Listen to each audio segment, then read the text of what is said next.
நேத்தையே பாலா அவங்க சொல்லிட்டாங்க, இன்னைக்கு மதியம் நான் ஆபீஸ்ல சாப்பிட்டுக்கிறேன், நீங்க 2 பேரும் உங்களுக்கு மட்டும் சமைச்சுக்கோங்கன்ட்டாங்க. எப்படா இந்த மாதிரி ஒரு நாள் வரும்னு வெயிட் பண்ணிக்கிட்டே இருந்தேன். கொஞ்சம் கூட யோசிக்காம எனக்கு பிடிச்ச பீட்ரூட் பொரியலை செய்ய ஆரம்பிச்சிட்டேன். அது ஏனே தெரியல, பீட்ரூட் அப்படின்னு ஒரு பேரை கேட்டாலே போதும், பாலா அவங்க 4 தெரு தள்ளி ஓடி போயிடுவாங்க. இந்த ஆராக்குட்டி தெம்பா பீட்ரூட் சாதத்தை சாப்பிட்டு மடியில படுத்துக்கிட்டு பண்ற காரியத்தை மட்டும் பாருங்க, அனுமார் குட்டியாட்டம்.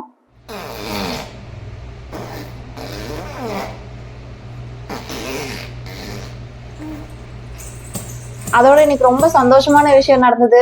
எப்பவும் ரிவர்ஸ் பார்க்கிங்கே பண்ற இந்த ஆராக்குட்டி ஃப்ரண்ட்ல மூவ் ஆரம்பிச்சிருச்சு. சாப்பிட்டுட்டு இருந்த எனக்கு படா ஷாக் ஆயிடுச்சு. அப்புறம் கொஞ்ச நேரத்துல நானே ஷாக்க குறைன்னு குறைச்சிக்கிட்டேன். இந்த குடமிளகாய உருட்டி உருட்டி முன்னாடி வரதை பார்க்கவே ஒரே வேடிக்கையா இருந்தது.